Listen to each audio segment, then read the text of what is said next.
जैसा कि आपको पता है कि फोर्स हमारे पास बराबर होता है F is equal to M A के, ठीक है। तो F is equal to M A, ये फोर्स इसके बराबर होता है, ठीक है। अगर फोर्स का मैं बेस यूनिट आपके पास फाइंड कर दूं तो देखिए, चलिए थोड़ा सा इसको सिंप्लीफाई में करूं तो मैं इसको यूं सिंप्लीफाई कर सकता हूं कि देखिए, मास तो हमारे पास है बेस यूनिट, लेकिन एक्सेलरेशन मेरे पास बराबर होता है वेलोसिटी डिवाइडेड बाय टाइम, सही है। इस लिहाज से थोड़ा सा मैं इसको और सिंप्लीफाई कर सकता हूं। देखो, मास डिवाइडेड बाय टाइम को मैंने अपनी जगह पर लिखा, लेकिन इस वेलोसिटी की जगह मैं क्या लिख सकता हूं, इस वेलोसिटी की जगह मैं लिख सकता हूं डिस्प्लेसमेंट डिवाइडेड बाय टाइम, ठीक है।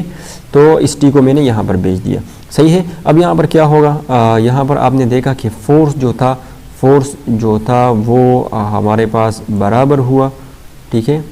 फोर्स बराबर हुआ किसके, अगर मैं बेस की बात करूं तो ये बराबर हुआ मेरे पास मास, ठीक है, और यहाँ पर ये displacement divided by T square, सही।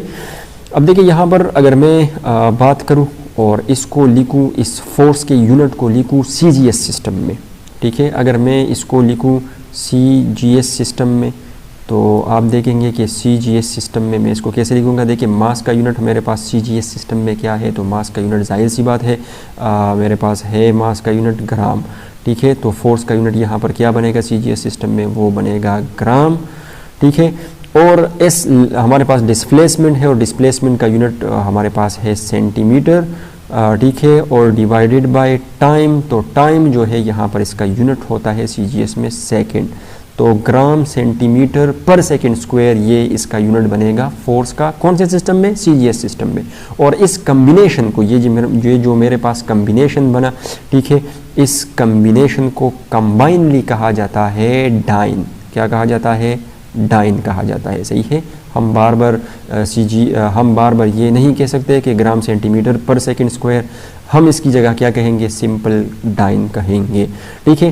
अब अगर इसको मैं लिखूँ MKS सिस्टम में फोर्स के यूनिट को लिखूँ तो आप देख सकते हो कि MKS सिस्टम में इसका यूनिट क्या बनेगा। तो देखिए, यहाँ पर अगर मैं फोर्स के यूनिट को MKS सिस्टम में लिखूँगा तो सबसे पहली बात यहाँ पर मास, तो मास के लिए यूनिट क्या है MKS सिस्टम में, जाहिर सी बात है वो आपके पास है किलोग्राम, ठीक है। और इस लेंथ के लिए जो है आपके पास, सो डिस्प्लेसमेंट के लिए आपके पास यूनिट क्या है, वो है आपके पास मीटर, और डिवाइडेड बाय टाइम के लिए आपके पास क्या है, सेकंड। तो देखिए, केजी मीटर पर सेकंड स्क्वायर जो हमारे पास यूनिट बना वो फोर्स का बना, कौन से सिस्टम में, MKS सिस्टम में जो फोर्स का यूनिट बना वो बना केजी मीटर पर सेकंड स्क्वायर। और इस कम्बिनेशन को कंबाइनली हम कहते हैं न्यूटन, ठीक है। इसको बार बार हम जो है वो केजी मीटर पर सेकंड स्क्वायर हम नहीं कह सकते हैं, ठीक है। तो इसको हम क्या कहेंगे, कंबाइनली इस अरेंजमेंट को, इस कम्बिनेशन को कंबाइनली हम क्या कहते हैं, न्यूटन कहते हैं, ठीक है। और इस कम्बिनेशन को हम क्या कहते हैं, इसको हम कहते हैं डाइन।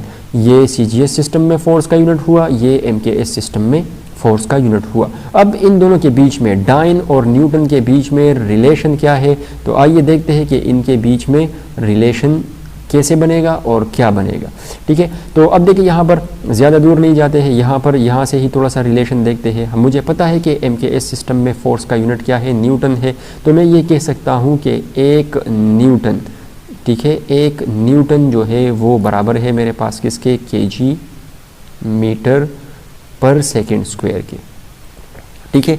अगर मैं कुछ ऐसा कर दूं, यहाँ पर कुछ ऐसा कन्वर्जन कर दूं कि जिस कन्वर्जन से मैं इस केजी को, ठीक है, इसको मैं क्या बनाऊं, ग्राम बनाऊं, किलोग्राम को मैं ग्राम बनाऊं, तो मुझे पता है, ठीक है, कि एक ग्राम में, एक किलोग्राम में कितने ग्राम होते हैं, तो 1000 ग्राम होते हैं, ठीक है। तो एक न्यूटन मेरे पास बराबर आ जाएगा किसके, एक केजी की जगह मैं क्या लिखूँगा, इस केजी की जगह मैं लिख सकता हूँ 1000 ग्राम लिख सकता हूँ, ठीक है। और इसके अलावा जो है मुझे ये भी पता है कि 1 मीटर में कितने सेंटीमीटर होते हैं, तो मैं लिख सकता हूँ कि 1 मीटर में 100 सेंटीमीटर होते हैं, 100 सेंटीमीटर। मैंने मीटर की जगह क्या लिखा, यहाँ पर इस मीटर की जगह मैंने लिखा 100 सेंटीमीटर, ठीक है। और डिवाइडेड बाय सेकंड, तो सेकंड को हम रहने देंगे, इसको हम सेकंड ही रखेंगे, ठीक है। तो आपने देखा कि एक न्यूटन जो है, एक न्यूटन वो आपके पास बराबर आया 1 न्यूटन आपके पास बराबर आया, यहाँ पर देखिए 3 0 ये 2 0 ये, तो आपके पास ये हो जाएगा एक्सपोनेंट 5। मैं इसको लिख सकता हूँ ग्राम सेंटीमीटर पर सेकेंड स्क्वायर। ठीक है, तो अब मैं आपको पहले बता चुका हूँ कि ये जो मेरे पास कम्बिनेशन है ग्राम सेंटीमीटर पर सेकेंड स्क्वायर, इसको हम क्या कहते हैं, इसको हम कहते हैं डाइन। तो मैं यहाँ पर इसकी जगह जो है डाइन को रिप्लेस कर सकता हूँ। ठीक है, तो इसकी जगह मैं किस चीज़ को रिप्लेस करूँगा, डाइन को। तो मेरे पास रिलेशन आ गई कि 1 न्यूटन जो है वो तकरीबन बराबर होता है एक्सपोनेंट 5 डाइन के।